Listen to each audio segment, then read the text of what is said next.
Notre rôle maintenant, c'est détecter notre lumière et en profiter au maximum.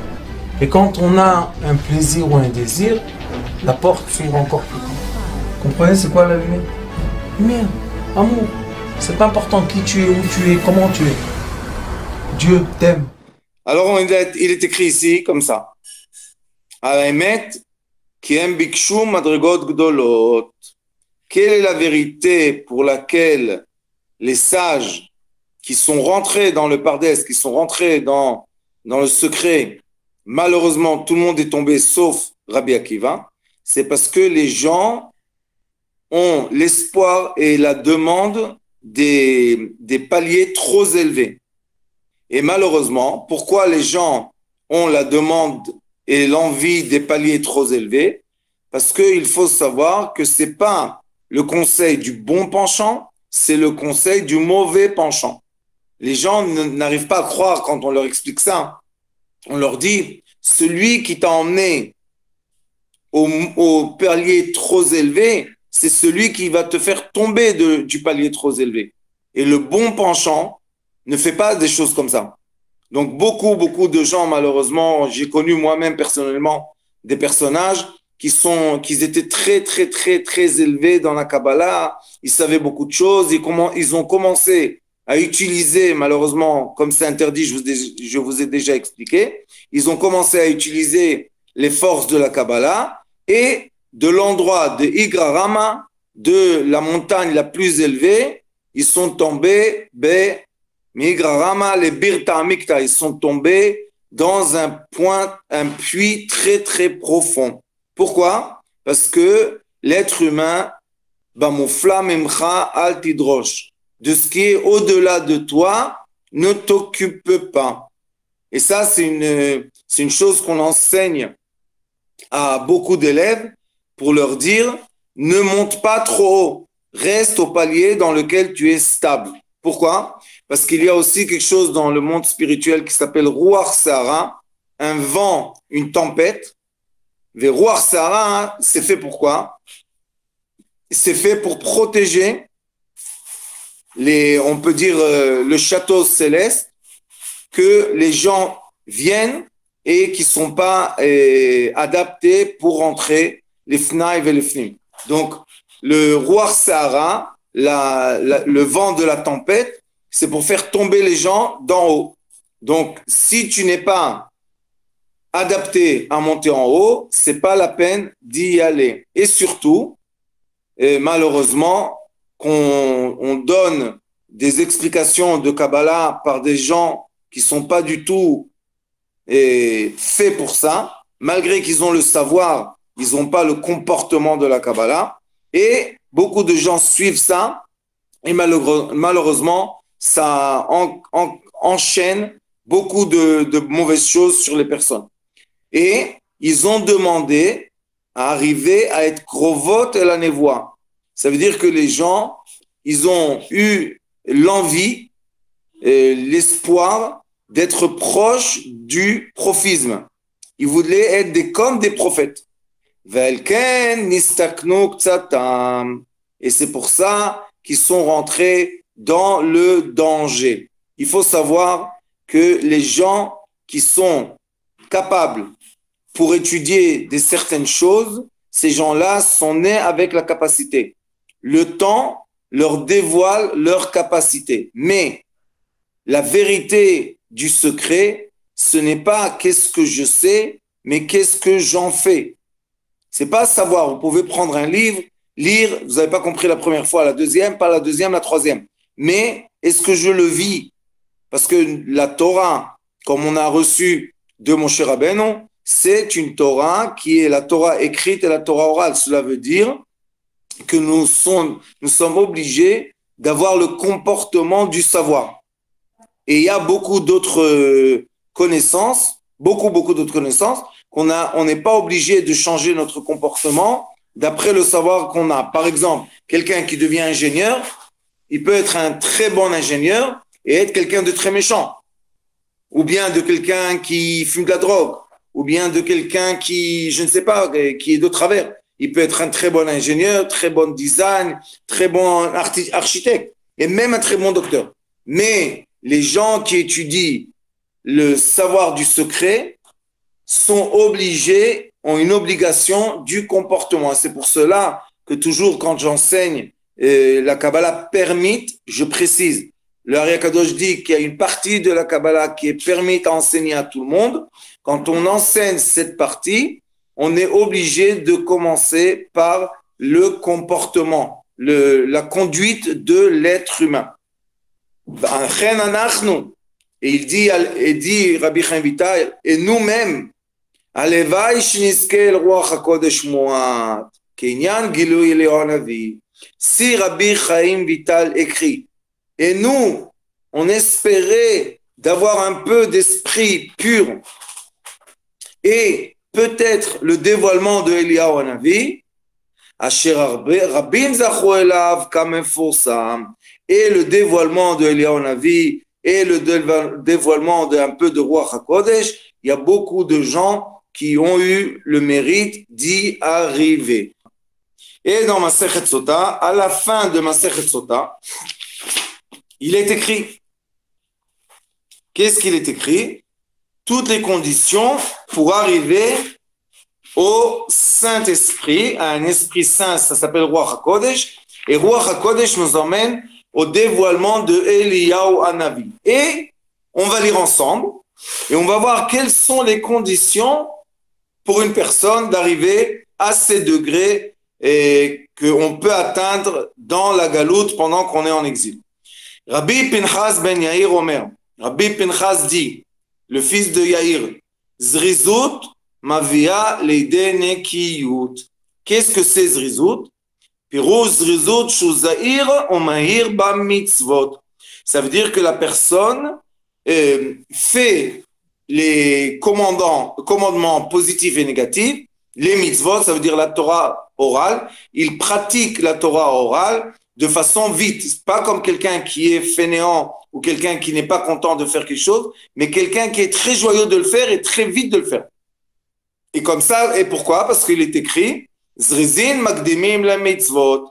Celui qui est vite, celui qui est dégourdi pour faire l'action, c'est lui qui va gagner l'action. D'où on étudie ça?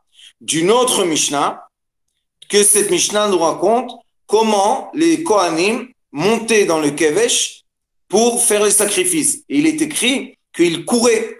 C'est-à-dire celui qui arrivait premier en haut, c'est celui qui recevait la mitzvah. Mais après, ils ont vu que comme ils se mettent en danger parce qu'un a poussé l'autre et il est tombé, il s'est cassé la jambe, donc ils ont arrêté ça. Ils se disent maintenant on va faire le tirage au sort.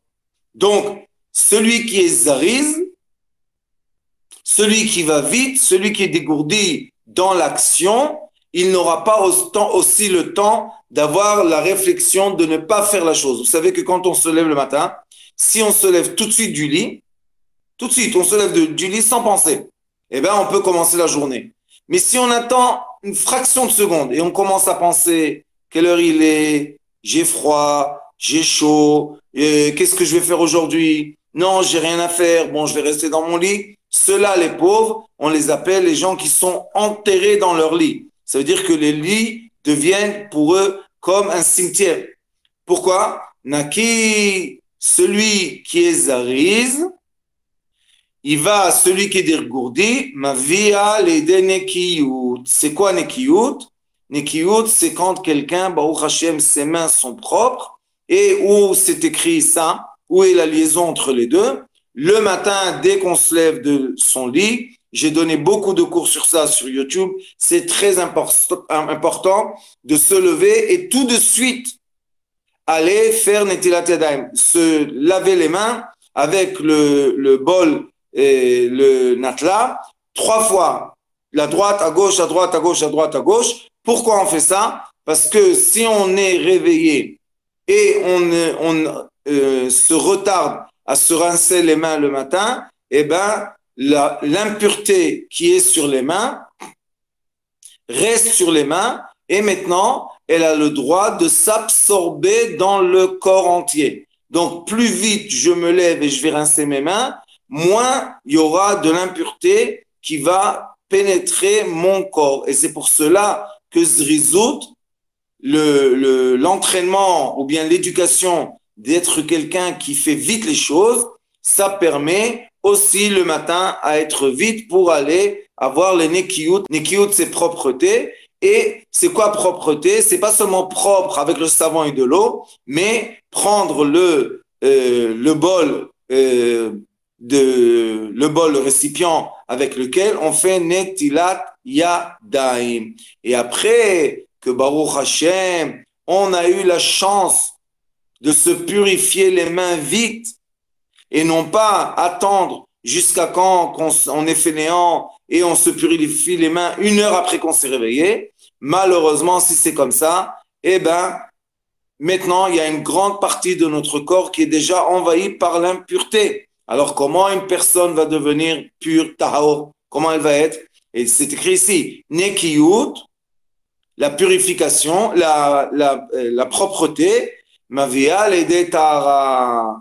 Quand tu es vite, tu te nettoies, tu deviens pur. Et aussi une chose, je vais vous dire, avec tout le respect que je vous donne et l'amour que j'ai pour vous, je vous dis qu'il faut étudier et savoir que beaucoup de gens, malheureusement, dans le monde occidental, ont oublié qu'après qu'ils vont aux toilettes, il faut se rincer le corps avec de l'eau. Sachez que les musulmans le font, mais malheureusement, le monde occidental, ça fait longtemps qu'ils utilisent le papier. Et quand on a sur notre corps des déchets des sels qu'on a eus, et ben malheureusement, et on n'est pas propre. Avant, en Europe, il y avait des bidins partout.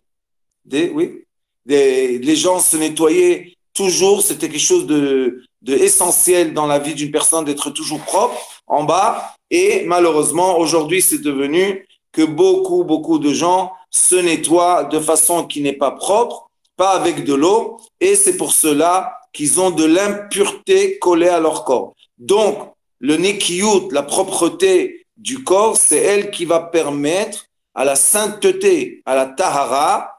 Tahara, c'est quoi? On est l'esprit pur. C'est quoi un esprit pur? Ça veut dire que l'esprit, imaginez-vous un hélicoptère qui est un terrain d'atterrissement. Et si malheureusement le terrain n'est pas fait pour atterrir, l'hélicoptère ne peut pas atterrir et sauver les gens ou bien emmener de l'eau. Et c'est la même chose avec la tahara. On est obligé d'être propre. Une autre chose aussi dans la propreté, il est écrit Mizrizim Makdimim. C'est quoi les zrizim? Si on a besoin d'aller aux toilettes ou aller aux toilettes pour les selles, on n'a pas le droit de se retenir. Parce que quand on se retient, malheureusement, l'impureté remonte dans le corps. Et celui qui a la chance d'être propre dans son corps est propre à l'extérieur de son corps. Tahara mavia l'ede prishut. C'est quoi cette prishut qui est écrite? Af medavar amutar poresh lachmer alatzmo.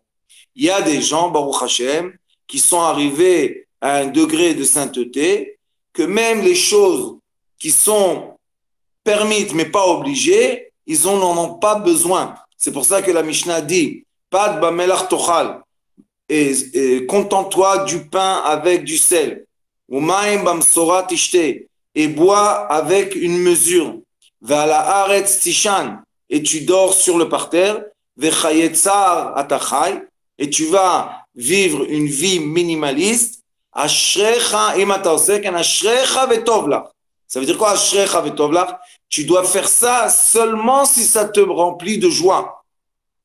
Mais si tu deviens triste à cause de ça, ou bien si tu deviens faible à cause de ça, ou bien si tu deviens malade à cause de ça, c'est interdit de se comporter comme ça. C'est pour ça que la fin de cette Mishnah, c'est Ashrecha vetovlach.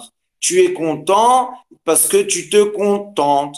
Et il faut savoir que si vous regardez les gens à un certain âge, ces gens-là ont plus besoin d'aller acheter, d'avoir une nouvelle voiture, de déménager. Ils sont contents, ils ont leur petit coin, ils commencent à être réservés. Pourquoi? Parce qu'ils veulent pas dépenser de l'énergie dans le vide. Et avoir beaucoup de choses et acheter énormément et être encombré dans la maison de 100 000 choses qu'on n'en a pas besoin, c'est être encombré. Et il y a une sagesse qui dit que plus tu as de la matière, des produits ou des biens qui t'appartiennent, et plus ton âme est dispersée. Ta vitalité est connectée à chaque chose qui t'appartient. Donc, si quelqu'un, il a dans son armoire 60 chemises, eh bien, sa vitalité vit dans 60 chemises. Mais le problème est qu'il ne va pas les utiliser. Donc, ça s'appelle les batala. Et comme on est maintenant dans les shovavim, c'est un peu comme le zera les batala.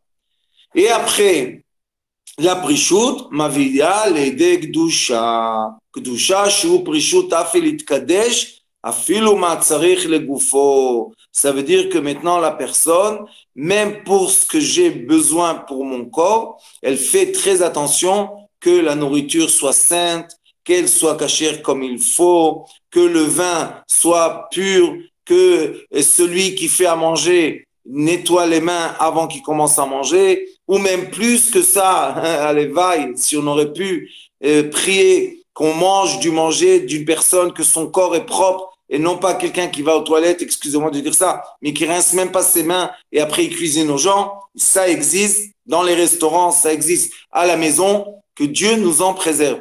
Quand les gens mangent quelque chose d'impur, malheureusement, ils peuvent pas être saints. Et aussi les Hit Kadesh, Kedusha, comme je vous ai expliqué beaucoup de cours, ça s'appelle la connexion. D'où on étudie ça, de l'homme qui Mekadesh et Tishto. Quand l'homme se marie avec sa femme, en hébreu, ce que ça veut dire, en Talmud, ça veut dire Are at mekudesh etli, tu m'appartiens et tu es interdit à tout le monde. Ça veut dire que tu es seulement pour moi. Et c'est pour ça que quand quelqu'un, Baruch Hashem, commence à faire attention à tout ce qu'il mange et tout ce qu'il boit et les habits qu'il a et les chaussures, etc., il peut, Baruch Hashem, comme une kala, comme une mariée, qu'on la prépare pour le mariage, on la fait belle, on la fait propre, on lui met du parfum, etc., etc. Et là, elle peut devenir une mariée. Et nous aussi, on veut être, en image je parle, on veut se marier avec Akadosh Baruch Hu. Ugdusha mavia l'ide anava. Et voilà maintenant, on a le passage entre la connexion qu'on a entre nous et Akadosh Baruch Hu. Ça s'appelle Kdusha. Comment je m'appartiens à Akadosh Baruch Hu. Et dès que je m'appartiens à Akadosh Baruch Hu, un des signes que je m'appartiens à lui et je m'appartiens pas à l'autre énergie qu'il y a, vous savez, le Acher, c'est Anava. Quand quelqu'un est humble, quelqu'un qui est connecté à un tzaddik, un vrai, je ne parle pas des... Malheureusement, aujourd'hui, il y a beaucoup de connexions à l'orgueil et celui qui est très connu. Et quand on va avec quelqu'un, on dit « Oh, il est avec lui, il est avec lui ». Je ne parle pas de ça. Je parle d'être connecté à un vrai tzaddik. Quand on s'approche du tzaddik, qu'on veuille ou pas, on devient humble. On a le midat bitul. On devient annulé à côté de lui. Pourquoi? Parce qu'on voit quelqu'un qu'avec aucune force, a toutes les forces. Et ceux qui utilisent les forces ont aucune force. C'est le monde à l'envers. Nous, on nous dit qui est quelqu'un qui est le plus fort, c'est celui qui est le plus capable. Et bien, dans la Torah, c'est exactement l'inverse. Celui qui est le plus humble, qu'il a annulé ses forces, c'est celui qui est le plus capable. Et pourquoi il est le plus capable? Pas parce que lui, il fait les choses, parce que Hachem fait les choses pour lui. Birtzot Hachem darke ish. Quand Akadosh Baruch Hu voit que le chemin d'une personne est un bon chemin, qu'est-ce qu'il fait? Il transforme ses ennemis en amis. Mais il transforme, c'est pas la personne qui les transforme, c'est Akadosh Baruch Hu qui les transforme. Et il y a beaucoup de psukim, de versets qui expliquent ce phénomène, qu'en effet, comme il était dit, Atem tacharishun v'ani elachem lachem. Vous allez prier et c'est moi qui va faire la guerre pour vous. on voit beaucoup d'endroits que nous, l'être humain, notre seul rôle sur Terre, c'est être attaché et connecté à Kadosh Baruch Hu. Et quand on est connecté à lui, Akadosh Baruch Hu fait pour nous tout ce qu'on a besoin. Zan, on farnesse la colle, il nous donne la parnassa, il nous donne l'oxygène, il nous donne la brioute, il nous donne tout ce qu'on a besoin. C'est pour ça qu'on dit qu'il y a anava, quand quelqu'un il est humble, et Aish Moshe Rabbeinu, Aya Aish Anav, c'était l'homme le plus humble qu'il y avait sur la terre. Et la anava, quand quelqu'un il est humble, mavia l'aider iratret. C'est quoi iratret? Quand je ne veux pas faire de faute. Pas seulement quand je ne veux pas faire de faute, je ne suis plus attiré par la faute. Ça veut dire que maintenant, mon Yetzerara, le démon en moi, je l'ai adouci avec le Yud Chochma Gduma, avec la sagesse ancienne, je l'ai adouci, donc de Shin Daled, il devient Shin Daled Yud. Et il ne m'influence plus vers la faute. Et quand je suis plus attiré ou influencé vers la faute, Yiratret Mavia Lede Chassidut. C'est quoi la Chassidut? Pirouche, Shekol Maasav Leshem Shamaim. Barthénour a dit, un Chassid, excusez-moi, un Kar Yom Tov, c'est le Rambam Maimoni dit, c'est quoi un chassid? Pirouche Shekol Maasav Leshem Shamaim. Tout ce qu'on fait, on fait pour Akadosh Baruch Hu. C'est comme un mari et une femme, s'ils s'aiment vraiment, tout ce qu'ils font, c'est un pour l'autre. S'ils s'aiment avant d'aimer leur prochain, tout ce qu'ils font, c'est premièrement pour eux et après pour l'autre. Donc le vrai amour, c'est je pense premièrement à mon mari ou à ma femme et après je pense à moi. Mais quel est l'avantage de penser au prochain? C'est que lui aussi, il pense pour toi. Et qu'est-ce qui est plus agréable de manger? Ce que j'ai cuisiné moi-même ou quand quelqu'un m'a cuisiné et m'a donné un plat? Quand quelqu'un me donne un plat, le plat il est beaucoup plus bon. Donc, on doit chacun faire le plat de l'autre. Ça, c'est la chassidut. Et il dit ici, la chassidut, c'est quoi? Vetoro im chaverav lefnim mishurat adin.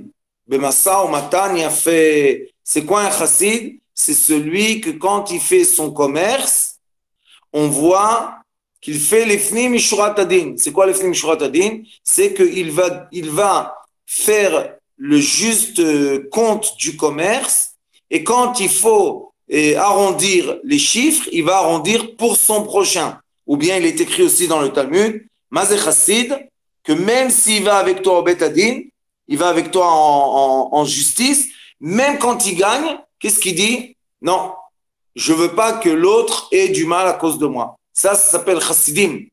Et la Chassidut est celui qui est devenu complètement dans la miséricorde, Mavia le Ruach HaKodesh. C'est quoi Ruach HaKodesh? La Ashrot Alav Shechina.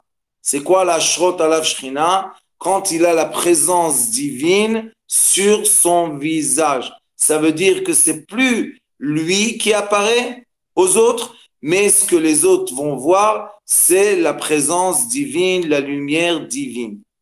C'est pour ça qu'il y a des tzadikim, on voit leurs photos, c'est vraiment incroyable, ou bien ceux qui ont eu la chance de voir les photos sur la tombe de Mordechai, on voit là-bas de la lumière qui n'est pas la lumière des bougies, c'est une lumière divine, ça s'appelle Ashra'at Ashrina. Et la Ruach HaKodesh, quand on a sur notre visage cette lumière, Mavia l'idée Triat Ametim. C'est quoi Triat Ametim? Le réveil des morts. Mais il explique ici Ikar Yom Tov, Tosfot Yom Tov, qu'est-ce qu'il dit?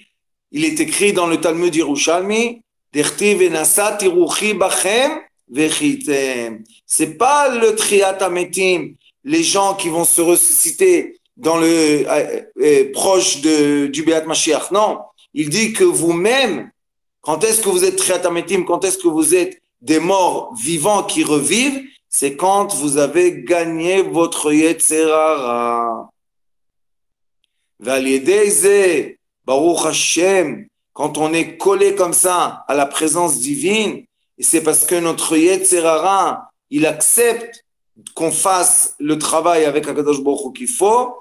Triyat Ametim ba, et comment on a cette Triyat Ametim? Al Yede Eliyahu Hanavi Zachur Letov Amen. Ça veut dire qu'après qu'on est vivant, on est vraiment des gens que leur vie et l'attachement, la connexion au divin, là, on a le dévoilement de Eliyahu Hanavi qui vient et qui étudie avec nous. Et comme dit Rabbi Chaim Vital, il y a eu beaucoup de sages pendant les générations qu'on a des témoignages qu'ils ont eu, Gilouy Eliyahu Hanavi Zachor Letov, que Eliyahu Hanavi s'est dévoilé à eux. Il y a beaucoup d'histoires comme ça, récentes même, parce que des gens étaient très, très, très, très purs, mais la purification qu'ils étaient, ce n'était pas du tout de se défaire complètement de la vie. Au contraire, c'est de vivre la vie avec les règles qu'on a reçues d'Akadosh Baruch Hu.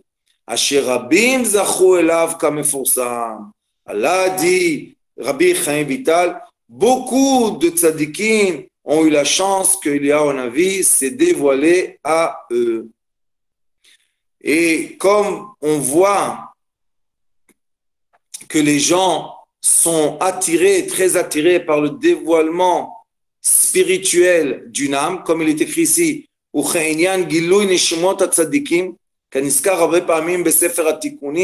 et beaucoup de gens ont eu la chance que des tzadikim se dévoilaient à eux, qu'ils étaient déjà décédés, et leur enseignaient énormément de choses. Je peux vous dire que j'ai entendu beaucoup de gens me dire, témoignages, que par exemple, Rabbi Dubavitch est venu dans le rêve, leur a expliqué des choses, des vraies choses, Baruch Hashem. Donc, il y a des gens qui ont la chance que le tzaddik, que eux, ils sont une partie de son âme, ils sont une partie de cette racine d'âme, et bien le tzaddik se dévoile à eux et leur explique beaucoup de choses. Mais je vous dis encore une fois, faites très attention parce que nous avons dans le monde moderne beaucoup de dévoilements de mensonges avec l'apparence d'une barbe et des cheveux blancs, et malheureusement la personne qui a le dévoilement a un dévoilement tant qu'elle n'est pas pure encore, tant qu'elle n'est pas encore alignée, tant qu'elle ne fait pas encore la volonté divine, la Torah orale. Donc ces gens-là qui ont ces dévoilements, comme on a lu tout à l'heure, ce sont des dévoilements qui sont composés de bien et de mal. Et les personnes ne savent pas faire la différence entre le bien et le mal. Donc, si on veut vraiment atteindre les degrés de sainteté, pour vraiment, comme on est attiré par ça, c'est quelque chose de très normal, que l'âme soit attirée par l'enseignement spirituel qui n'est pas influencé par la matière, c'est un enseignement spirituel qui est pur à nos yeux, c'est complètement naturel qu'on soit influencé par ça, puisque l'être humain est composé de corps et d'âme. Velood, qui gam bezmaneinu, dit Rabbi Chaim Vital, au temps du Ari Akadosh, ze ra'iti anashim gdoshim zachu lekol ze. Dans la ville de Tzfat, au temps du Ari Akadosh, c'était une des seules villes en Eretz Israël qui n'y avait pas ni d'église ni de mosquée. C'était une ville qui était complètement constituée de gens qui sont allés là-bas être à côté de la tombe du Ari Akadosh, à côté du mikvé du Ari Akadosh, à côté de Rabbi Shimon Bar Yochai et tous les Tanaïm. C'est le côté nord d'Eretz Israël, et les gens allaient là-bas pour faire le travail d'Akadosh Baruch Hu. Ils voulaient se purifier. Donc c'est une ville que le point commun des gens était la purification, la sainteté, la connexion à Akadosh Baruch Hu. Et il dit, j'en ai vu plusieurs qui étaient connectés à ça. V'yesh asher nafsho atzmuso bizdakra bemeod meod. Et il y a des gens que leur vitalité devient tellement pure, tellement illuminée. Pourquoi? Parce qu'elle s'est je ne sais pas comment on dit ça en français, mais quand on prend le verre et on le brûle beaucoup, beaucoup, devient de plus en plus transparent. Donc, elle s'est de plus en plus purifiée, cristallisée. Titgalel Adam vetanigeo bechol derachav. Et ça, c'est le degré le mieux qu'on veut, que notre esprit, nos pensées, eux-mêmes nous dirigent vers la sainteté et vers le bien. Et non pas qu'un matin, on ait l'esprit de faire de bonnes choses et un autre matin, on a l'esprit fainéant de ne plus faire les choses qu'on a fait hier. C'est pour ça que quand une personne commence à s'approcher de la Torah orale, elle prend une mitzvah, elle commence à s'habituer à ça, ça devient sa deuxième nature. Elle fait une autre mitzvah, deuxième nature, une autre mitzvah, deuxième nature. Jusqu'à un jour, sa nature devient une nature de comportement. J'explique encore une fois, le comportement, une nature d'action qui sont accordées à la volonté divine. Et cette personne-là, Baruch Hashem, aura la chance que sa vitalité, son esprit sera clair et l'esprit clair dirige la personne vers des bonnes actions.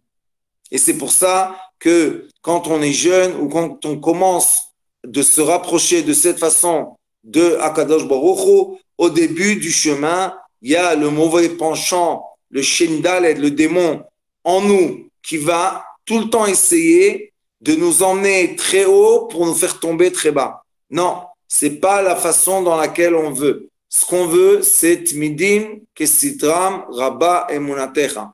Tmidim, ça veut dire constamment. Quand on commence à faire une action, on fait cette action, on tient l'action et elle devient une deuxième nature. Et la deuxième nature, la première qu'il faut s'approprier, c'est quand je me lève le matin ou même quand je me lève la nuit, quand je dois aller aux toilettes, tout de suite, je fais Netilat Yadayim. C'est même pas une option pour moi d'avoir les mains impures 10 secondes. C'est même pas une option. Ça devient ma deuxième nature. Mais si je suis dans un endroit et je fais pas attention à Netilat Yadayim, et je me dis non, j'ai pas, je veux pas, je suis pas, j'ai pas le temps, et je néglige encore la purification de mes mains, ça veut dire que je suis pas encore arrivé à ce degré que mon esprit, que ma vitalité s'est complètement purifiée, et c'est elle maintenant qui va me diriger vers le bien. Vechol ele drachim krovim yasigu av bezmanenu ze el areuim elehem. Et il dit, Rabbi Chaim Vital, sachez que le cheminement que je vous ai donné maintenant, c'est un cheminement que même les gens dans toutes les générations peuvent atteindre.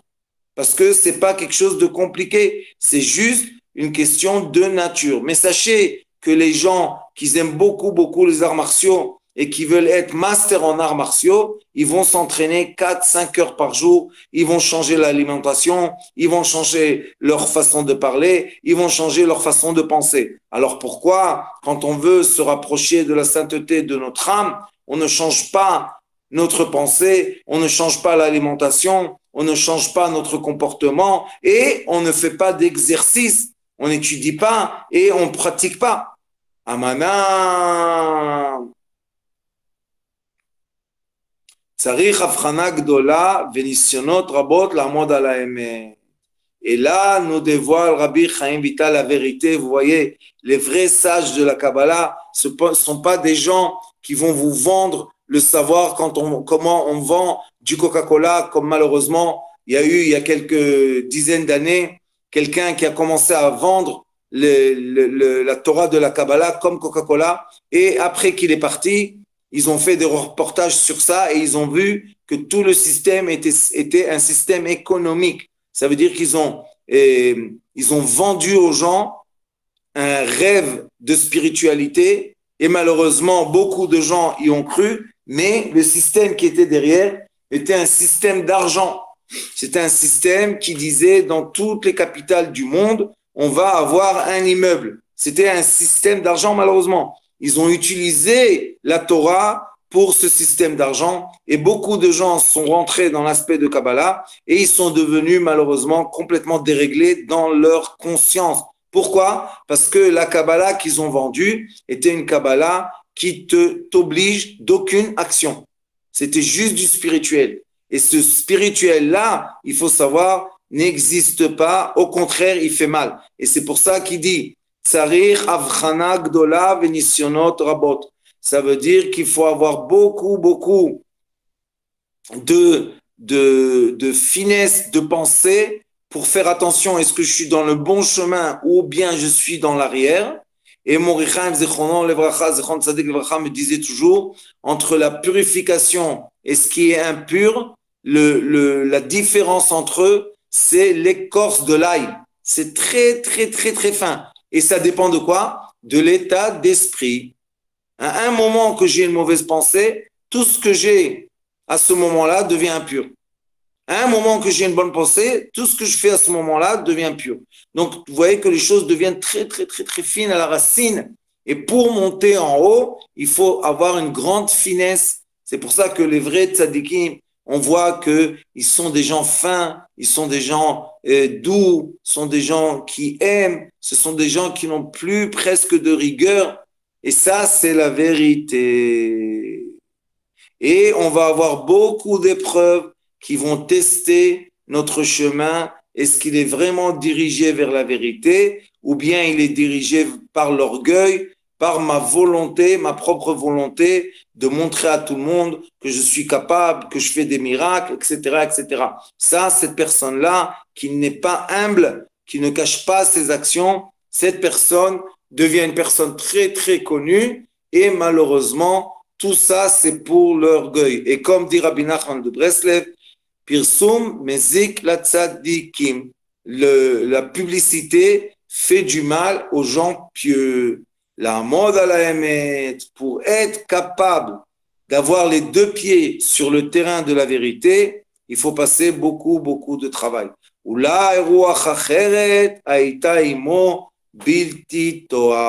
Qu'est-ce qu'on est en train de tester? Est-ce que malheureusement, chas vechalila, que Dieu nous en préserve, l'esprit qui nous dirige et qui nous enseigne est un esprit impur.